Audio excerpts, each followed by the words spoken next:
Hey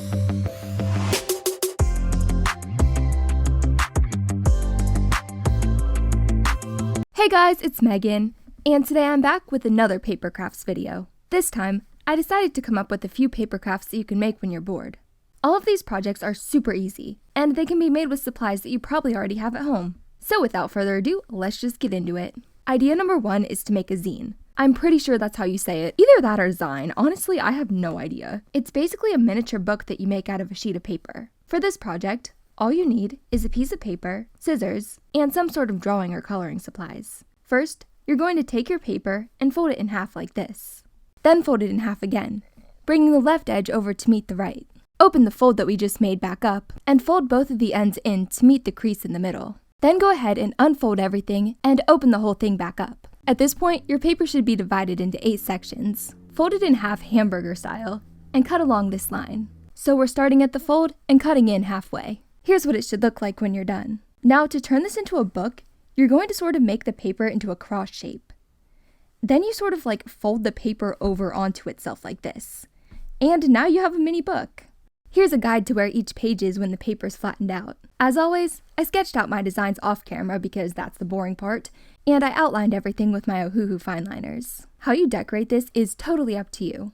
I wanted my book to have a theme, so I made mine into an art supply recipe book. This is a concept that I've been thinking about for a while now. I'm sure this is probably a thing already. Hold on. Yes, it definitely is. But all of the recipes in this book are things that I've made in other videos. I'll make sure to put links for everything in the description. I colored everything with Crayola Super Tips and added details with some Crayola colored pencils. I haven't used these markers in forever, but this is what I used to use whenever I first started teaching myself how to draw. I don't really draw as much as I used to. I definitely went through a period where I was drawing all the time. But let's face it, there's only so many ways to fill a sketchbook. But the thing about me is I just like making stuff. Like, it really does not matter what it is. Have you guys made any cool projects lately? Definitely let me know because I'm always looking for new ideas, and not gonna lie, I've been a little stuck lately, but we'll get through it. Oh, also, life hack. To draw the text, like if you want to do a specific font like I did, what I did was I actually ended up typing out the words in Canva and then just using that as a reference while I was drawing. And if you're not into drawing, you could also glue in pictures, add stickers, stamps, magazine cutouts, anything like that. I feel like most people have probably made something like this at some point. I think I've talked about this before, but I used to be obsessed with American Girl dolls when I was younger. And I would always make stuff for them. Like, I had this whole little house that I made, and I remember I made them this little bookshelf out of a shoebox, and I filled it with these little books. But yeah, I don't know, this is just a fun little thing to do. Comment down below, what would you make your zine about? I think this would be cool, like if you go somewhere over the summer or something, you could turn this into a little scrapbook about your trip. Another way that I used paper was to make these faux tiles.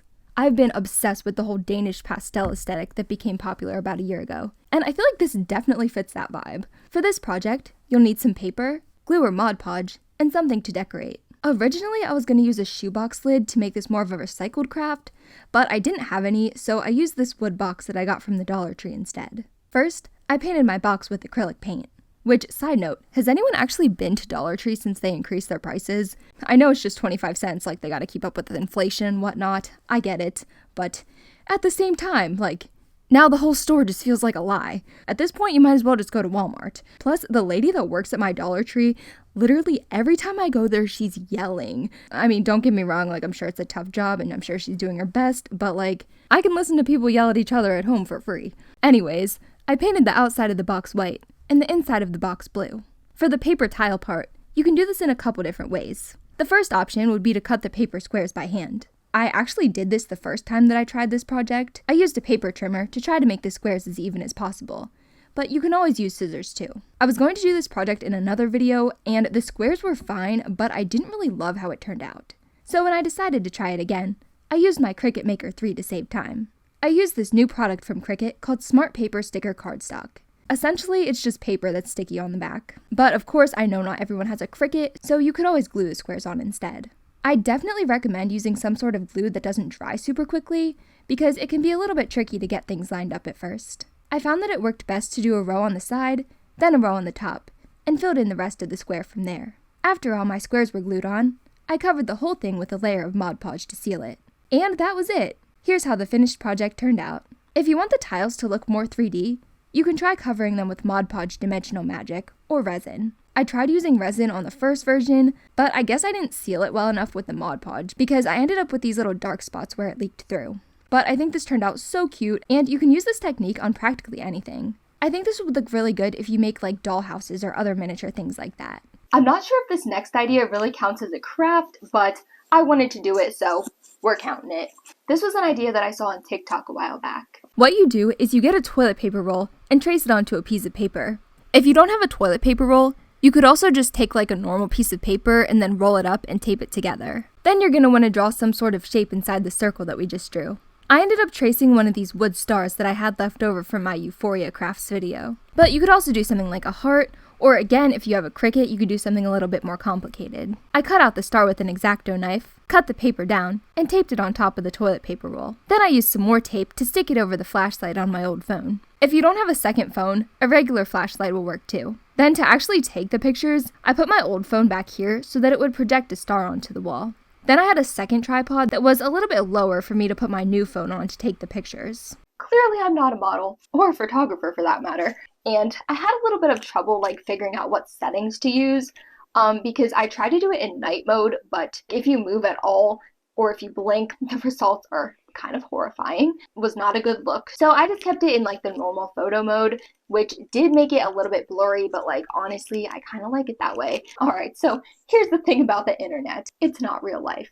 Okay, I took literally 150 pictures and maybe 2 or 3 of them came out semi-decent. I edited them using this app called Prequel. Unfortunately, you do need a subscription for it. It's like $17 for the whole entire year, and you can edit photos and videos with it. But yeah, here's how they turned out. This was one of those things, like I kind of like the concept better than the execution, but something that I'm really trying to do this year is to try to get more comfortable on camera, because I don't know how I made it this far as a YouTuber being so bad on camera, but guys, I'm awful. Like, I know I stare at the viewfinder too much and I do like everything wrong. And you know, like my whole life, I've just kind of always thought that I was really ugly, but like objectively, I'm pretty average looking.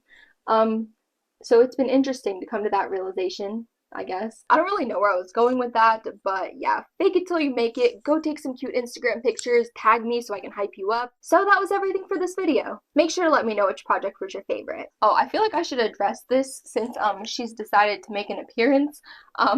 So the reason that I changed my background is because Miss Millie over here decided to go and she'll like pull the postcards off the wall. Like I used to have this postcard background. She decided that that was a fun game, so yeah, this is why we can't have nice things. So thank you guys so much for watching. I hope you enjoyed this video. If you did, make sure to give it a thumbs up and subscribe for more videos just like this one. My merch, my website, and all my social media will be linked down below. I love you guys so much, and I will see you guys later. Bye!